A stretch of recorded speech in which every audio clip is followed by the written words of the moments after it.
Mount Calvary Baptist Cathedral celebrating a milestone. That story coming up in the Bahamas Tonight, the weekend edition. And coming up in sports, unity shined across this weekend's Bahamas Olympic Committee Sports Fun Day. So don't you move. The Bahamas Tonight, the weekend edition starts now. Now in HD.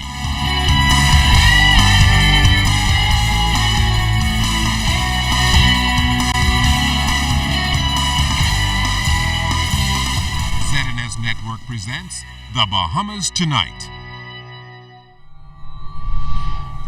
This portion of the news brought to you by BTC Every Day. Good evening, everyone, and welcome to the Bahamas Tonight, the weekend edition. I'm LaDawn Davis. Thanks for tuning in. Topping the news tonight, tomorrow's marks the second annual National Heroes Day, and this year the framers of the Constitution will be honored during a ceremony at the mausoleum of Father of the Nation, the late Sir Lyndon Penling. It was in December 1972 when a bipartisan group of 15 parliamentarians, 9 from the governing party and 4 from the opposition, traveled to London to execute the independence order, paving the way for nationhood on July 10, 1973. Only 6 out of the 15 framers are still with us today. They are the Honorable Arthur D. Hanna, Sir Arthur Folkes, the Honorable George Smith, the Honorable A. Loftus Wilker, Sir Orville Turnquest, and the Honorable Philip Bethel. Deputy to the Governor General Oswald Ingram will perform tomorrow's ceremony. Considered a pillar in the Blue Hill Road community, Mount Calvary Baptist Cathedral celebrated its 68th anniversary in grand style. Addressing the congregation this morning, Prime Minister Perry Christie congratulated its senior pastor, Reverend Dr. Philip McPhee, for being such a strong leader and model citizen in the inner city. One of the challenges in our country for any person who is a preacher or a politician, but leadership in some way, is being able to communicate with the most disadvantaged in our country, being able to speak a language that people understand, and being able to get people to understand that you understand. Reverend McPhee has been Mount Calvary Baptist Cathedral's senior pastor for the past 32 years, taking over from his late father who started the church. Minister of Social Services and Community Development Melanie Griffin also congratulated the church on this significant milestone, describing it as a lighthouse. Anyone, the sick, those who are, in distress, those who are the poor, need assistance, can check out that tall tower and follow it right to this church and get relief on a word from the Lord. And so it is for me to really congratulate you on this your 68th anniversary and to encourage you to keep on keeping on. Crossing over now to crime news, 3 men detained in stable condition in hospital tonight following 2 separate overnight shooting incidents. The first incident happened shortly after 9 p.m. when police reported that a young man was walking on Collins Avenue when a man reportedly armed with a handgun shot him in the leg and fled on foot. It was around midnight Sunday when the second incident happened. Authorities confirmed that a man was standing in front of a bar on Miami Street when a man allegedly armed with a handgun shot him in the chest area. Coincidentally, the suspect in this matter accidentally shot himself in the foot prior to him shooting the other man. The suspect in this incident is detained in hospital under heavy police guard. Investigations continue. With young people under the age of 20 accounting for nearly 20% of the 43,000 people living below the poverty line in this country, Permanent Secretary in the Ministry of Agriculture and Marine Resources Renee Glinton believes the up and rising youth arm of the cooperative movement is clearly a significant source of employment creation. She's hoping this movement will take the nation by storm, as the cooperative model also facilitates self-employment among youth. The cooperative model for enterprises could contribute to youth employment, not only by providing salaried employment, but by facilitating job creation through self-employment.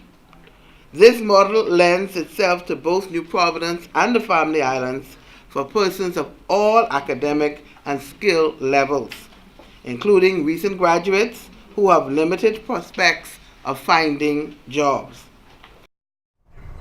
There are over 400 students involved in the junior arm of the Cooperative League. The movement has also seen an increase in the number of school cooperatives in recent months. At the annual Youth Cooperatives Conference this week, Permanent Secretary Glinton appealed to young people to think outside of the box.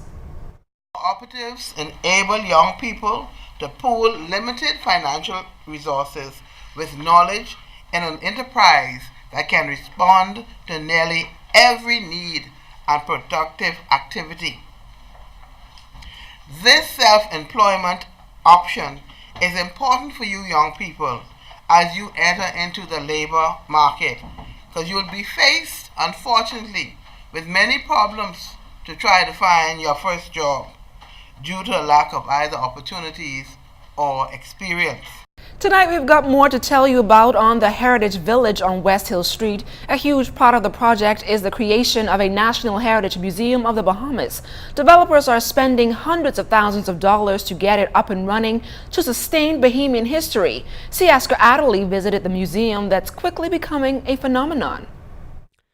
Nestled away on one of Nassau's most historic streets, the Heritage Museum of the Bahamas on West Hill Street uniquely tells the country's history from the very beginning. Operated by the Grey Cliff Cigar Company, President Paolo Gazzaroli said opening this historical landmark has long been a dream of his, and his group has left no stones unturned in ensuring our story is told accurately. It starts with a meteorite from 4.5 billion years ago.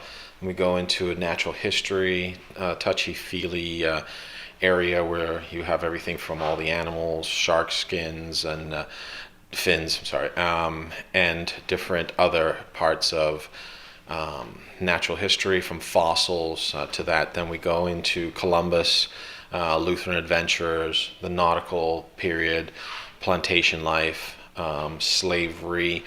Our slavery area is very different from every other slavery area. It's more of a black history era, everything from slavery to modern day history. Guests are promised a truly authentic Bahamian experience that brings the pages of history to life, with the option of a personalized or audio-guided tour that's available 6 days a week. Since opening in mid-August, Gazzaroli has already received rave reviews from visitors. In fact, the Heritage Museum of the Bahamas has even garnered international attention. TripAdvisor, all the reviews that we've had have been 100% positive for us, and we've now managed to have the #1 rating on activities here in Nassau on TripAdvisor. So for a brand new entity to dethrone all the other activities has been a pretty interesting feat for us, and so quickly. And everybody who comes, it's just been... We take it for granted. I know it's a beautiful display, but we really have taken it for granted for what it is, and been really, really lucky.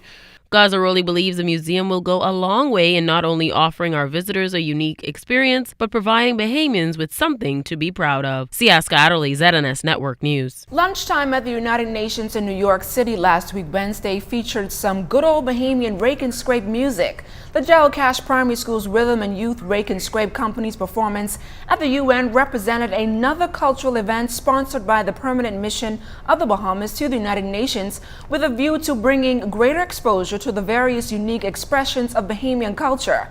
Today marks the final day of the band's tour of New York. It's the holiday weekend, and that means Family Island festivals are in full gear. Here are the details and more when the Bahamas Tonight, the weekend edition, continues.